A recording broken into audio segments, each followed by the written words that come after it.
أعوذ بالله من الشيطان الرجيم بسم الله الرحمن الرحيم الحمد لله رب العالمين بارئ الخلائق أجمعين والصلاة والسلام على أشرف الأنبياء والمرسلين سيدنا ونبينا وحبيب قلوبنا وطبيب نفوسنا وشفيع ذنوبنا أبي القاسم محمد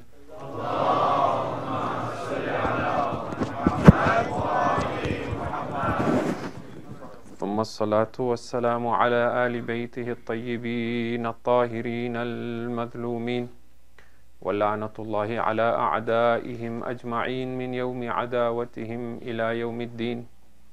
أما بعد، فقد قال الله تبارك وتعالى في كتابه وهو أصدق القائلين: بسم الله الرحمن الرحيم الله يبدأ الخلق ثم يعيده ثم إليه ترجعون. صلوات على محمد وآل محمد. Tonight is our 8th night in our discussion on the origin and the return, al-mabda wal-ma'ad. And last night we spoke about the hereafter being a reality that is with us even in this plane of existence, but simply a higher state of awareness.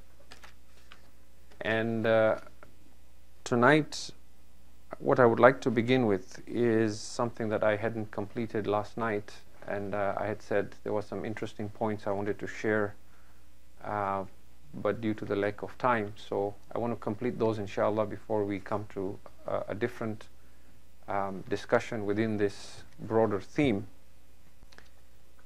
And these points that were left off, one of them was the fact that when we speak constantly of this idea of dying to the egoic self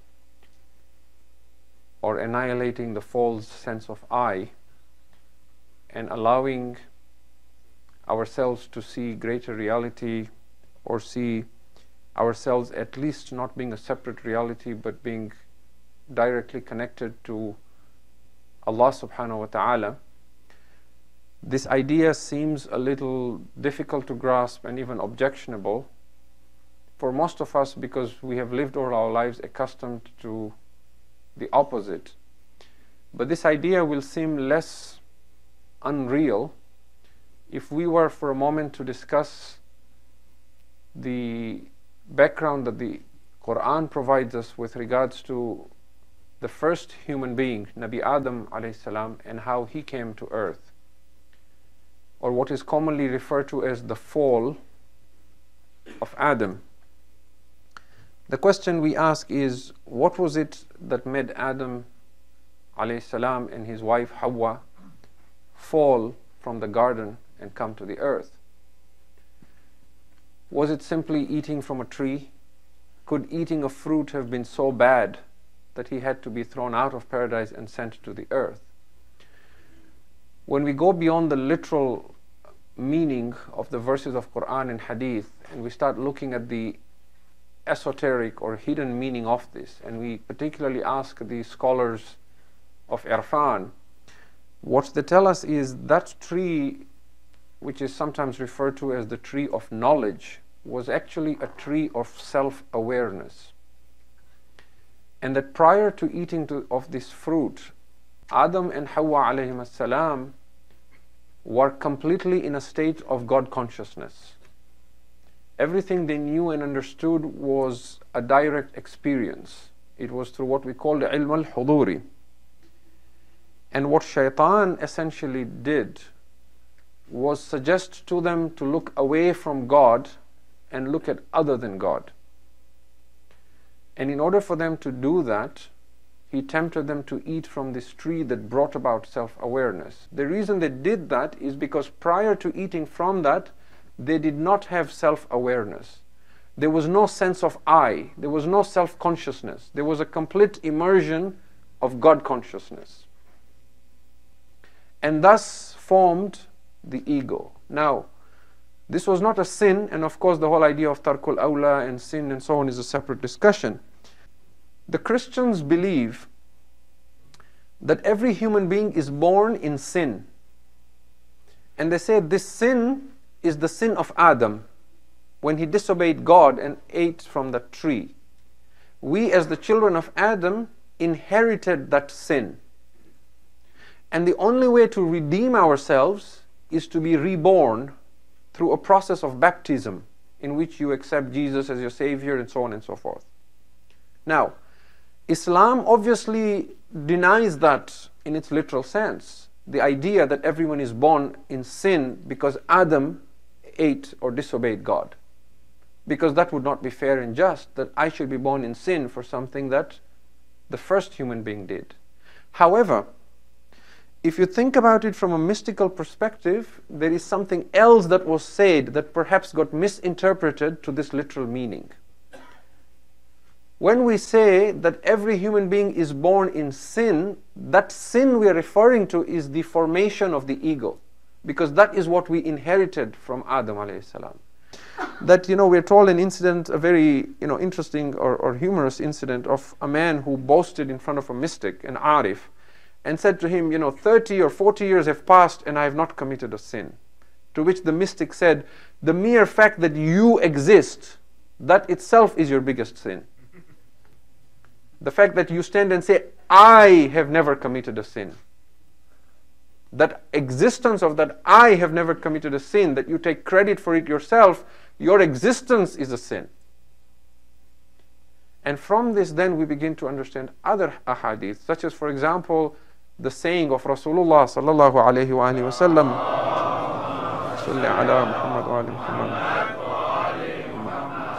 he says, if you wish to see a dead man walking on the earth, then look at Ali bin Abi Talib alayhi salam. Allahumma salli ala Muhammad wa alayhi. How would you understand that outside the context of what we are discussing? What did the Prophet mean when he says, if you want to see a dead man walking on the earth, look at Ali bin Abi Talib? In other words, if you want to see a man who has experienced what most people will experience only at death, which is the death of the ego and a rebirth, then look at Ali. He has no egoic self. He is complete in surrender to God. And that gives him then the right to say, لَوْ كُشِفَ الْغِطَاء لَمَزْدَدْتُ يَقِينًا. These things that you think as veils that keep you unaware from reality, if these were to be removed, it will not increase my conviction. Because Allah says, كَلَّا لَوْ تَعْلَمُونَ عِلْمَ الْيَقِينِ لَتَرَوُنَّ الْجَحِيمِ. If you had yaqeen, you would have seen Jahim. Ali is saying, if you bring it even and show me, it will not increase my yaqeen, because I can see it. It will amaze you on the day of judgment when you see reality. It will not amaze Ali, because he now sees without those veils. Now this brings us to another discussion. And that is the idea, we talked about liqa Allah, or meeting Allah. There is this idea of seeing Allah on the day of judgment. And obviously we don't believe in God as a physical entity. There is no anthropomorphism for God. The Quran, however, those few Muslims who claim that God is a physical entity and will be seen like a radiant moon or sun or whatever on the day of judgment, they quote a verse of Quran from Surah Al-Qiyamah, chapter 75, verse 22 and 23, that says, وُجُوهٌ يَوْمَئِذٍ نَاظِرَةٌ إِلَىٰ رَبِّهَا نَاظِرَةٌ. Some faces on that day will be beaming with brightness, looking towards their Lord, or looking at their Lord. إِلَىٰ رَبِّهَا نَاظِرَةٌ. So we need to obviously explain this. When they will look at Allah, doesn't mean they will look at any physical entity, but they will look at reality without the veils that separate them from this reality. The proof of that is, for example, in Surah Ar-Rahman, where we are told, كُلُّ مَنْ عَلَيْهَا فَانٍ وَيَبْقَى وَجْهُ رَبِّكَ ذُو الْجَلَالِ وَالْإِكْرَامِ. On the day of judgment, everything shall be annihilated, and there will remain only the face of your Lord, having majesty and honor. Now, if Allah was a physical entity that you're going to see, then at least at the very least, when everything is annihilated, at least Allah should have stayed incomplete, not just His face. Everything will be annihilated, even the rest of God's body. Only His face will be left. كُلُّ مَنْ عَلَيْهَا فَانٍ وَيَبْقَى what? وَجْهُ رَبِّكَ. Not your Rabbika, not your Lord, only the face of your Lord. Which therefore tells us that the face of your Lord is not a physical face. The reason why face is given is because face is that by which someone is known or introduced. Right? And you will see that even when the verse of Qibla is revealed, the Prophet is told, فَوَلُّوا وُجُوهَكُمْ قِبَلَ towards the Kaaba, right? The exact words escape me right now, but if you look at the verses that talk about Qibla, it speaks about turning your face towards Qibla. But when you pray, you don't just turn your face, you turn your entire body. You can't stand like this and face like this and say, I'm praying. You have to turn your whole body. But the verse says, turn your face towards Qibla. Why? Because face represents your entirety, your being, your presence. It means turn your attention, your full attention towards the Qibla. And it is for this reason then, the further argument to this is that in chapter 2 of the Quran, Surah Al-Baqarah, verse 115, if the presence of God as His face is only to happen on the Day of Judgment and is not true today, وَيَبْقَى وَجْهُ رَبِّكَ ذُو الْجَلَالِ وَالْإِكْرَامِ is talking about the Day of Judgment. Now, if that phenomena of God's face being, manifest is only true on the Day of Judgment, then explain chapter 2 verse 115, which says فَأَيْنَمَا تُوَلُّوا فَثَمَّ وَجْهُ اللَّهِ. So wherever you turn, there is the face of God. Do you see here, if you take it in the literal sense, there is a conflict. Because the verse in Surah Al-Baqarah is saying that even now, wherever you turn, in reality is only the face of God.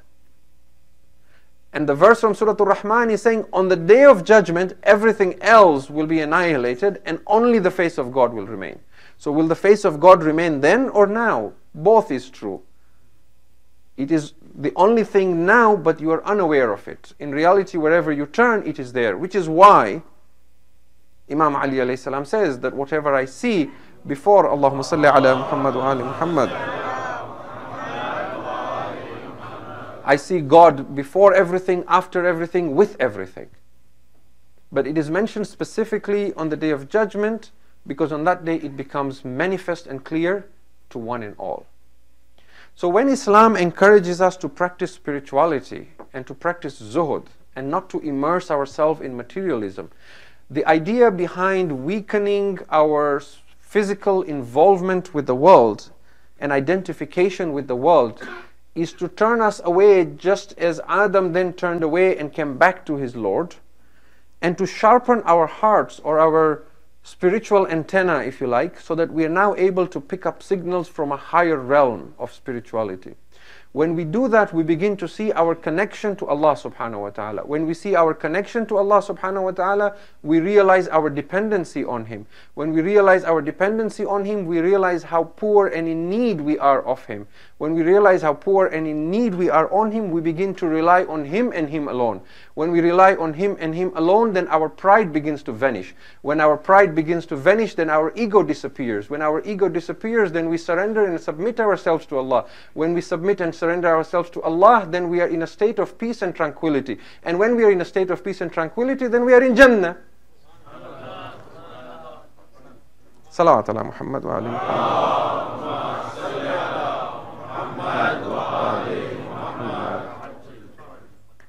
And because everything in existence is pointing to Allah only, this is the whole idea behind creation. The mountain is pointing to Allah, the sun is pointing to Allah, the moon is pointing to Allah, you are pointing, everything is pointing to Allah. And that is why we keep saying that the mystic philosophers argue that knowledge or the truth of anything will not be known through ratiocination or through conceptual knowledge. It will be known only through direct presence, through a transformation of the self and coming to, greater awareness. And a simple example that the mystic philosophers give us is, they say, consider a fruit that no one has tried except you, or consider something like honey. If you try to know God, and you try to know the universe, and you try to know the world, and you try to know reality and philosophy only through books and studying and university and lectures, you are like a person who has never tasted honey, but you go to university and you study about honey. How does honey get created? What are its medicinal properties? What is it made up of? What is its chemical composition? You know everything about honey, all the different types and how they're produced and all their colors. And then you do a PhD on honey, and then you write 20 volumes on honey, and you become the go-to person, Dr. Honey, right? You know everything, but you have never tasted honey. And then there's this other guy who is completely illiterate, who lives on a farm, but every morning he goes to the beehive and he brings in a whole bucket of honey and he eats it. Who knows more about honey? That same doctor, if he puts his finger in the honey pot and licks it, his understanding is now completely different, because this is personal experience. This is ilm al-huduri. Through direct knowledge, this is what we're talking about. To see reality, and that is why the Muslim mystic philosophers say that the downside to Islamic philosophy, the disadvantage to Islamic philosophy, is that it cannot be shared and passed on to others. It can only be experienced by the individual. Once you experience it, you can only encourage others to go down that path, but you cannot tell them what you have seen, what you understand, because human language is based on words that we formed based on the things we see with our five senses. We don't have vocabulary for things that we cannot see, or that only we can see but others do not. So when we try to explain to them how we feel, the moment we do that, we bring it down to concepts. And when you bring it down to concepts, the literal meaning is lost. You have tasted honey, now try explaining that taste to someone who has never tasted it to such a manner that he would be able to know the taste of honey like you without tasting honey. Is that possible? Impossible. You can never do that. And hence, direct knowledge requires a transformation, which only happens under severe suffering and pain or extreme levels of joy. Theoretical knowledge is nonetheless important. It is important because it is a key that will bring us towards greater awareness and prepare us for that final moment when we shatter the ego and acquire knowledge by presence. Why? Because if you observe the individuals in your life, you will see that we say that when someone suffers tremendously, they become enlightened, the ego shatters.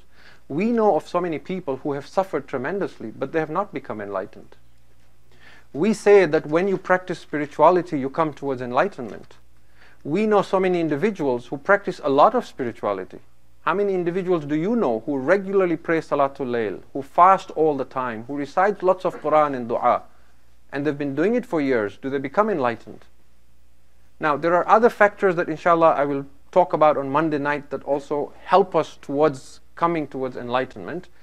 However, one of the reasons that individuals are ripe for enlightenment but fail to take advantage of it is that knowledge that will bring them to realize that what is happening right now is an opportunity for enlightenment is missing. And that is why we need to learn as much as we can about Tawheed, about Allah subhanahu wa ta'ala, about the reality of the Imams alayhi salam, of the Anbiya alayhi salam, of the Quran alayhi salam, that we need to talk about these subjects that we're talking about. You see, a lot of times we are sitting on a treasure, but we're not aware that we're sitting on a treasure. There is so much with us that are keys to enlightenment, but we're not asking questions. We have lost this zeal and desire to ask, what is this verse saying? Or what is this hadith saying? Or what is this line in the dua saying? And I want to share one example with you and end, inshallah, for tonight. One of the most common du'as we recite every Thursday night is Dua Kumail. Now look at some of these lines in light of what we have been discussing. Right from the beginning when we start, that Allahumma inni as'aluka bi rahmatika allati وَسِعَتْ كُلَّ شَيْءٍ. That I ask you, O Allah, by your mercy that encompasses and embraces all things. And then at one point we say, وَبِعَظَمَتِكَ الَّتِي مَلَأَتْ كُلَّ شَيْءٍ. And I ask you by your tremendousness that fills up all things. وَبِوَجْهِكَ الْبَاقِي بَعْدَ فَنَاءِ كُلِّ شَيْءٍ. And I ask you by your face that will remain when everything else has been annihilated, which is a clear allusion to the verse in Surah Al-Rahman. But we have said that the face of Allah is His presence. Now, look at this verse, how powerful it is in the dua, and how it resonates so well with what we have been discussing from the first night. And a line that you will be hard-pressed to explain without the mystical and philosophical understanding we've been talking about. وَأَسْأَلُكَ بِأَسْمَائِكَ الَّتِي مَلَأَتْ أَرْكَانَ كُلِّ شَيْءٍ. Asma is plural of names. Arkan is plural of rukn, which is foundation or pillar. And I ask you, O Allah, by your names that fill up the foundations of everything in existence. وَأَسْأَلُكَ بِأَسْمَائِكَ الَّتِي مَلَأَتْ. Mala'at is to fill something up. أَرْكَانَ كُلِّ شَيْءٍ. What is Amir al-Mu'minin saying? He's asking Allah by His names that are the actual ingredients of the foundation of everything in existence. Does it not agree with our saying that everything that exists is nothing but a manifestation of the names of God? It has been staring at us all our lives, but it eludes us. وَبِنُورِ وَجْهِكَ الَّذِي أَضَاءَ لَهُ كُلُّ شَيْءٍ. And I ask you by the light of your face by which everything else is illumined. You know, the fact that you're able to see anything is only because there is light present. What is the dua saying? I ask you by the light of your face. Now, if the face of God is His presence, then the light of the face of God is the manifestation of His presence. I'm asking you by the manifestation of your presence which gives existence to everything. That is how everything is illuminated. Ya Nuru, Ya Quddus. O light, O most holy. Ya Awwal al-Awwaleen, wa Ya Akhir al-Akhirin. O the first of anyone who can ever be first, and the last of any who can ever be last. How is He the first and the last at the same time? Because there is nothing else besides Him. If there was anything else besides Him, then there could be a second.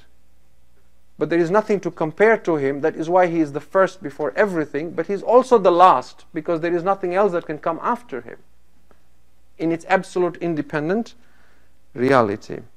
So these are just, this is just a few verses that I've just picked out randomly from Dua Kumail to show you that we are sitting on a treasure with lots of opportunities to guide us and point us towards reality. And we need therefore to take hand in hand both. We need spiritual practice, but we also need knowledge of Tawheed. We also need to take a deeper interest in our faith and want to know more about what is it the Quran is saying. Not simply recite it, kiss it, use it at funerals and weddings, but to know what is the message, what is the hidden meaning behind.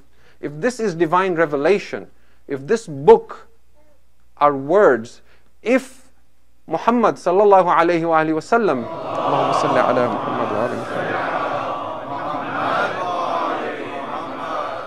Muhammad, was a man of such high levels of awareness that he was able to open a portal into reality and communicate with reality directly, and this reality spoke to him, and that which it spoke to him, he spoke to us, and we recorded in a book, and this book is the Quran. If I take an interest in the Quran, I'm taking an interest in seeing what is it that reality is saying to its own creation. And it is with this knowledge that might be conceptual at this point in time, hand in hand with the spiritual practice, that I then plant the seeds that inshallah bloom into that enlightenment. And as I said last night, we will then see on Monday night how this connects then with the vision and the mission of Imam al-Mahdi, Ajalallahu ta'ala farajahu sharif. Allahumma salli ala Muhammad wa ala Muhammad. and how he then is not simply a reformer who just brings justice, but he is a transformer because he transforms the human species to something other than what it is. And inshallah we will continue with that if you can recite aloud salawat ala Muhammad wa